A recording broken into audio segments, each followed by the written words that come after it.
Hello and welcome to Great DM Steel. I'm Adam and today we'll be looking at Etrian Odyssey, how its developers bridge the disconnect between exploring their dungeon and fighting in their dungeon. We'll hash out some ideas on how to implement that to make our dungeons feel like a real place being explored instead of a flowchart of encounters. But first we're going to talk about Wizardry. Wizardry, Proving Grounds of the Mad Overlord, is a role-playing game released in 1981 for home computers and later for consoles like Nintendo Entertainment System, which is where I encountered it. In it, players hit the town to create a team of adventurers of different classes, races, and ability scores before heading shopping to equip them. Once armed, they head down to the titular dungeon of the Mad Overlord. The dungeon is presented in a faux 3D first-person viewpoint. Periodically, the party will be stopped for combat encounters where they use their attacks and abilities to triumph and survive. Well, they'll try to use their attacks and abilities to triumph and survive. This was my first random encounter, and 2 characters die nearly instantly to bad luck rolls.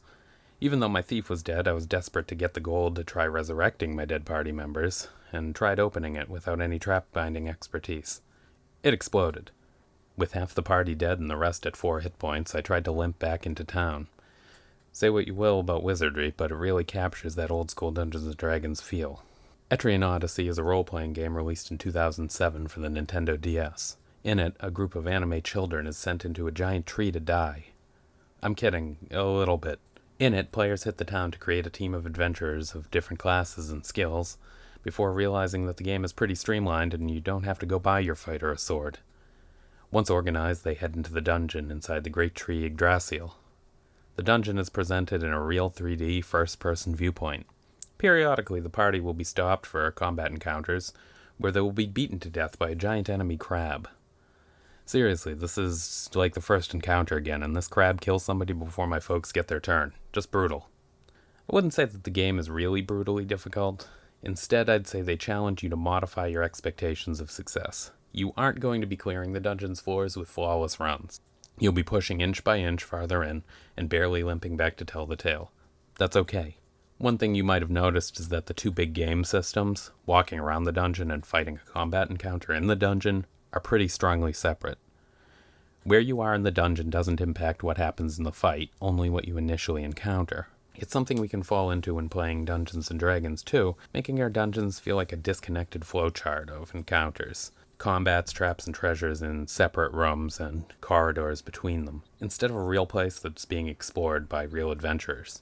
Now, there's nothing inherently wrong with having a theme park style of dungeon, where each room kind of exists in its own universe. Some of the most well-known early D&D adventures were like this. The downside of these funhouse dungeons was a lack of immersion and verisimilitude. The unwritten rule is that players aren't going to spend much time thinking about why one weird thing is down the hall from a different weird thing. The upside is that the DM can pack the dungeon full of wild stuff and push the limits of absolutely anything could be behind the next door. The current popular style of play, however, values narrative and a world's internal consistency, and it's what many players are expecting in a game. So how does Etrian Odyssey bridge the gap between exploring and fighting? It introduces Murder Deer. The Murder Deer, or Ragealope, is one of the game's many FOEs. In the North American release, a Formido Openganatora Esequens. No, okay. Anyway, in Japan, it's a field-on effect. FOEs move around the map just like you, and they have different patterns of behavior for hunting you. Some need to be led around the map to help destroy obstacles, and some enrage and charge you when fighting certain enemies. They charge you while you're in battle? Yep, not only do they make a spatial connection between dungeon and combat by moving exactly like you do to battle your party, they make a temporal one too. Each round your party spends in combat, all FOEs get to move 1 space in the dungeon. If you get into a random encounter a couple of spaces away from an FOE, it might be your last before seeing the game over screen. FOEs mostly aren't meant to be a combat encounter. To defeat, they take cleverness in addition to a sizable amount of your party's limited resources, and the rewards for doing so are paltry. They are in the dungeon to be manipulated and evaded, and make the space seem alive. So how can we bring this idea over to D&D? We've got the main properties of an FOE now. They're tough, they're deadly, and they're not very rewarding to fight. They wander the dungeon and often have something location-based that they patrol or protect. To make them work inside D&D, I'd say we need to give them some kind of mobility or sensory disadvantage relative to the players, to make sure that when the party wants to disengage, it can do so. For our first example, let's keep to the themes of Etrian Odyssey and imagine a non-traditional but organic dungeon. A thicket of brambles with the MacGuffin that the party needs at its center. It'll have thick walls of intertwined branches and sharp thorns, discouraging players from climbing. The normal dungeon encounters are easy to imagine. Plant-based monsters, insects, and some party-level appropriate humanoids that are also searching for the MacGuffin. The humanoids are important because I'll be using them to highlight the danger for the players. Let's make our FOE the Moa from Etrian Odyssey, a ferocious cassowary-like bird. When the players first approach the dungeon, they see two bugbears emerge from the thicket, and one is carrying the MacGuffin they seek, a golden chalice that glints unmistakably in the sun. Seconds after the bugbears have made it to the open field, the Moa crashes through the branches and runs down the one holding the chalice, knocking him prone and slamming him repeatedly. The other bugbear tries to retaliate, but is sent reeling with a headbutt. The Moa continues its assault on the prone bugbear until the chalice falls out of its hands. Immediately it stops, grabs the chalice in its beak, and strides back to the thicket. The remaining bugbear stands and flees at a full sprint. If caught and interrogated by the party, he explains how their expedition was doomed the moment it took the chalice and drew the Moa's wrath. Even without this extra information, when the party sees the battered corpses of the other goblinoids just inside the thicket, they will conclude that the Moa is extremely bad news. So the players want the chalice and the Moa doesn't want them to take it. I don't really know how I want players to deal with that problem, and that's okay. Very often I design challenges with no intended solution, or maybe just a couple of ideas on how they might approach it. My job is to give them a varied enough environment that they have enough fodder for their imagination. In this case, I'd make our thicket dungeon have two kinds of corridors. One tall enough for players and Moa alike to stand tall and easily sprint through, and another that players have to crawl through, but the Moa can't use. If the players decide to use some combination of stealth or navigation through the crawling tunnels, I get to move on to the DM's other job, complicating their solutions. It'll be like the third act of a heist movie where the plan is in danger of falling apart. They'll meet something like a terrified goblin survivor of the previous expedition who starts screaming. They'll hear the Moa's trilling call from deep within the thicket. It knows where they are now. Will they try to sprint out or double back into the tunnels and regain stealth? I don't know, that's their problem to solve. Were I running this myself, I wouldn't give the Moa stats unless you put a gun to my head. Stats are mostly for combat interactions, and I want to make it clear to the players long before they engage that this angry bird is way above their pay grade. I want them doing something like sitting outside the dungeon, carefully whittling a fake decoy chalice to slip into the Moa's nest, not trying to figure out how to make the numbers on their sheets beat the numbers on its sheet. But let's say you do have a gun to my head. In that case, I'll fall back to my main trick, theft. I'll open up the monster manual and look for something that's similar thematically. The bullet pops to mind immediately. I'll scan down its stats and fudge the numbers as needed. Speed 40 is perfect. This monster's point is that it can run people down, but it doesn't need the burrow. For most monsters, raising the AC is a move that just frustrates players because missing attacks isn't very fun, but I'd consider boosting the AC via increased dexterity in this case. Let's say it has a natural armor AC of 15, but also a dexterity bonus of 3 or 4, giving it 18 or 19 AC. I'd boost its HP by a third or even a half. A whole adventuring party wailing on something can really put out some burst damage.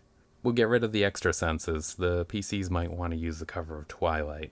I'm tempted to let the Moa put its head to the ground as an action and temporarily gain tremor sense. I'd likely just keep that in the back of my head in case the PCs were escaping its wrath too easily via stealth. In my head, I'm imagining a party of third-level PCs, so the bite attack averaging like 26 damage is way too much. A likely one-shot kill. I'll drop that to a slam that averages a little above half their HP. 3d6 plus 4 for strength.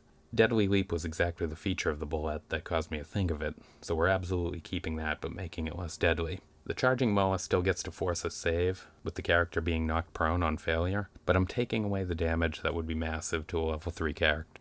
Instead, I'll give the Moa a reaction. Once per round, it can make a free attack against a prone foe within range. So now it's got a good chance of hitting a third level character for decent damage, and if it's charging, it can force a save to allow a second attack. This could be quite deadly, but remember, the Moa isn't out to slaughter, it's out to get its shiny toy back. If the characters give back the chalice, they can lick their wounds and try again. When designing these kinds of encounters, it's best to give the monster a motivation other than murder, because you're giving it a lot of tools to do murder.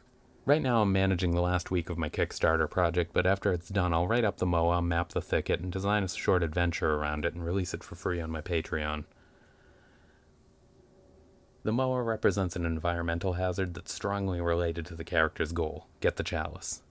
Etrian Odyssey has these, like the raging cutter bears that need to be led around to smash through dungeon obstacles, but it also has foes that are just massive dangers that need to be avoided. Having this kind of very dangerous, unaligned enemy provokes a lot of thought from the players.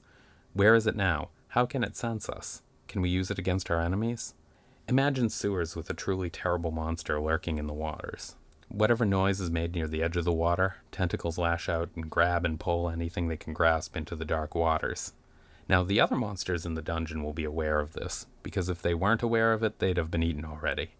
But can the players use illusion, magic items, or tricks to take advantage of the situation? Imagine using an illusory noise to draw the creature to attack lurking foes, clearing the path without having to engage in combat. I'll be writing up an adventure based on the idea and releasing it for free on Patreon as well. I'll update the video description when it's done. Going forward, I'd like to release about a video a month, and 1 or 2 free short adventures that implement the ideas I suggest you steal for your games. Next month, we'll be looking at the clock game mechanic from Blades in the Dark. D&D can have a weakness around success and failure. They're often treated as very binary, either total success or total failure. 4th edition tried to patch this weakness with skill challenges, making success or failure a result of multiple attempts and skills.